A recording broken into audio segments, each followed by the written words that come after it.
start to compile that when you get to school. So, so I mentioned I'm now jumping to the agency side. So I work for SportsDesk Media. So when I was a sales rep and when I was a sales manager and running sales departments, I used to always talk to my reps about, look, sell the customer what they want to buy.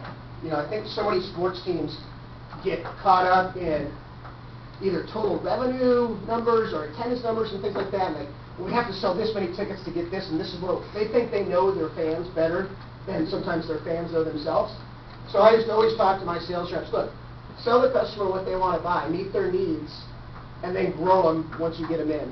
Give them great customer service, which is the core of any sales job in any sports organization, period. Customer service and giving great customer service is what has to happen. Give them great customer service, give them a great time when they're at the game, and then build them over time. If you sell, from a sales standpoint, if you offer and sell a client or a customer the wrong product, they're going to have a bad experience. They're not going to keep their seats, and then they're going to go away, and they're not going to come back to your team unless you win, which is, I had a guy tell me the other day that well, we're just hoping we can win so we can sell more tickets. That is the worst marketing strategy, marketing advice. It's lazy, poor sports marketing at its core. You have to focus on the experience and give teams and give your fans benefits for coming to your team. Not only watching the games, but give them ancillary benefits, chance to go on the field, chance to skate on the ice.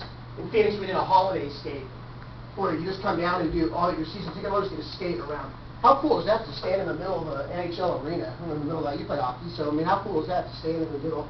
How cool is it to go to the ballpark in Arlington, which you can still do on Sundays if you're a season ticket holder, because we started this program about, I don't know, 10 years ago now.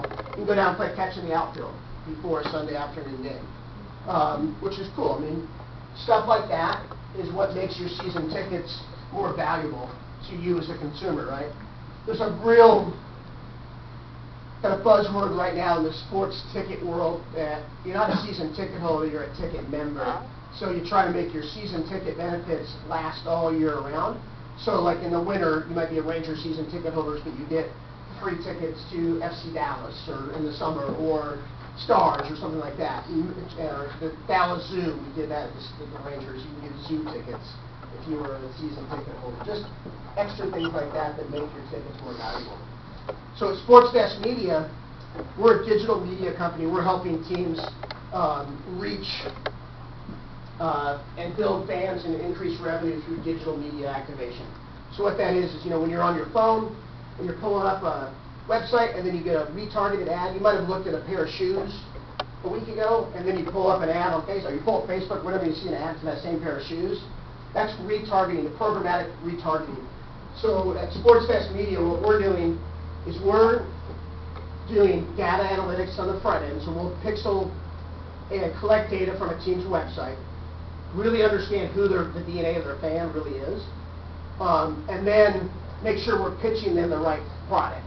So somebody that is for the Texas Rangers, for example, someone that lives in Frisco that has you know, 2 kids, married, has good income, might be an excellent candidate for a weekend plan because it's a little bit of a drive down to Arlington from here. And that person looks completely different from someone that lives in Grand Prairie that has 2 kids. They might be willing to do more games or a bigger package, or they might be a VP at a company, so they're more primed for a season ticket offer. So what we're doing, and what you do with programmatic marketing and what we do at SportsDesk, is we're serving the right targeted ad to the right potential consumer to increase the likelihood they're going to change and or activate on that and purchase tickets. Does that make sense? So there's the marketing channels, per se, to try to reach your customers are really changing. You know, radio, who listens to regular radio anymore? A few people with a ticket, probably, right? You know, outdoor media, outdoor billboards has really changed because now it's digital, so that could be real time rather than the old, you know, you had to put a billboard up and it stayed the same for 18 months or whatever it was. Newspaper, nobody reads the actual newspaper anymore, so now it's all digital, you know, hitting people when they're on the Dallas Morning News website with a targeted ad, rather than placing that ad, you know, in the newspaper and hoping they buy the newspaper and see it. And TV as well, and then digital media. So Most sports teams probably spend about 10% of their marketing dollars towards digital media channels right now. That's probably changing. It's going to be 20, 30, 40, 50%. Pretty soon, I was talking to the Oakland Raiders the other day, they're spending 80% of their revenue for marketing towards digital channels now. So that's just a way that things have really changed. What makes you guys, let me ask you a question, this will be a good little assignment for you guys. What makes you guys go to a live game?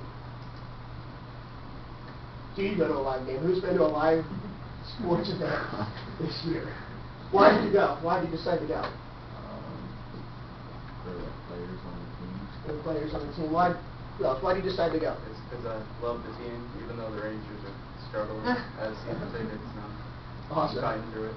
Well, I would tell you that this is selling to your generation and growing fans that are your age is a massive challenge right now for sports teams, and brands in general, but sports teams in particular, and how to reach and how to touch millennials and get them to come out to games. So if you can think about, as you're going through your education process and going through college, if you can think about, okay, how can I really market to myself, and how do I reach my needs, you can turn that into an actual skill set that then you can take to a team and market it and sell them. Look, I know this generation. I've done this research paper. I've done this. I've done that. I've done this. I'm really in touch with what it takes to grow, a 16 to 24-year-old and turn them into a fan. That's a really, really relevant skill set that you can take to a team and say, hey, I know this. I can help you with this problem because it's a problem for every single team. What questions do you guys have? Yep. What's the best way you found to market to our generation? Because we're the Dallas Sidekicks, and we have a very strong fan base that's back from when they were a big team in 1984, played at Reed Arena, but we're struggling to get a new fan base to fill seats. What's the best way you found to do that? Well, I will tell you that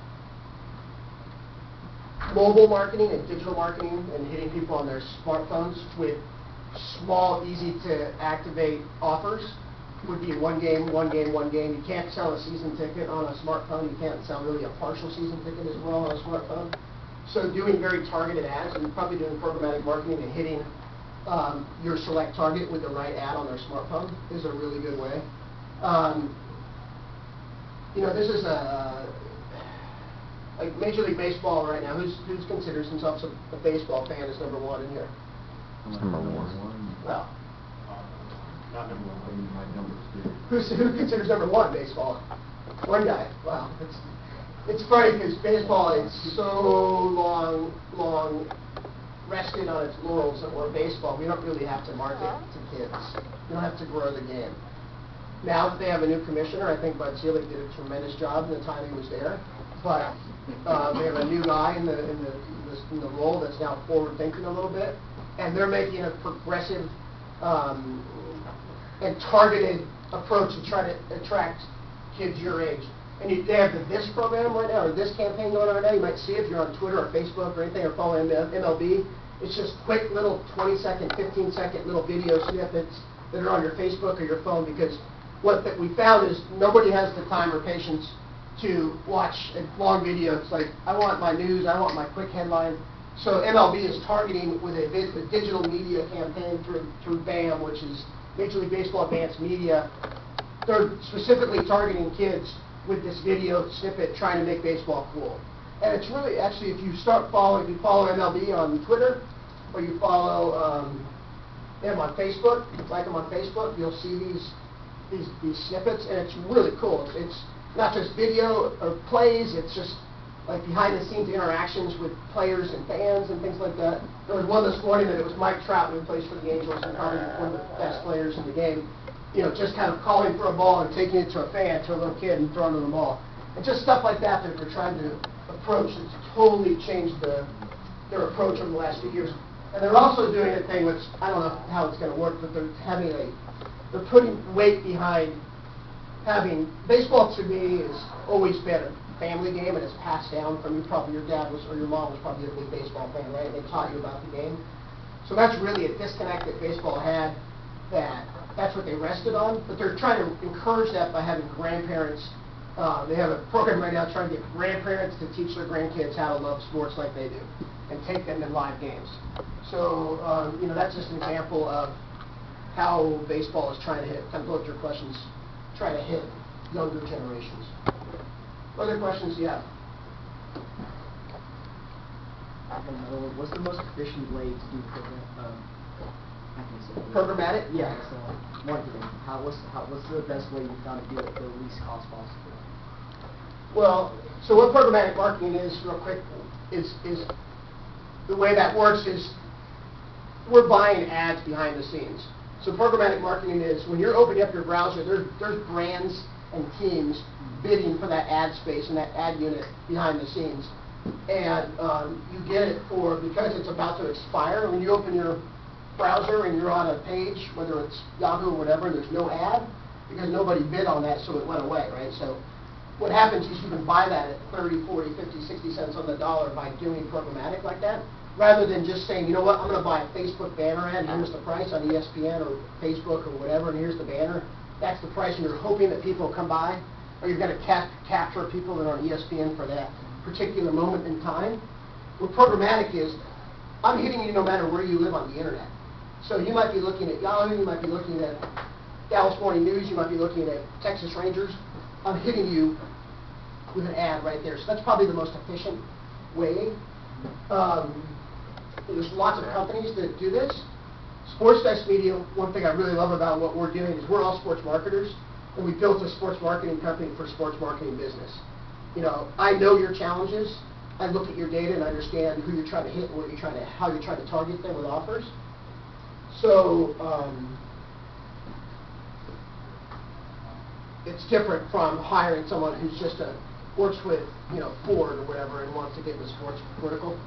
So, one last question. That's a good question. I used to say the greatest baseball player I saw from start to finish in his career is Tony Gwynn. Tony Gwynn was phenomenal player. What's that? Yeah. I also think Ruben Sierra back in the day, just because he was a classic five-tool player. You guys know who Ruben Sierra played, came up with the Rangers in the 80s, and that guy could hit, run, throw. I'm a big believer in watching a booming right fielder throw a laser beam to third base about that high off the ground and get somebody out. Yasiel Puig right now that guy is phenomenal to watch. He's a guy that I would pay money to watch, even though I can't remember the last time I paid money to watch a sporting event. What's that? Chipper Jones is solid. Solid. So, all right. Anything else for Cat?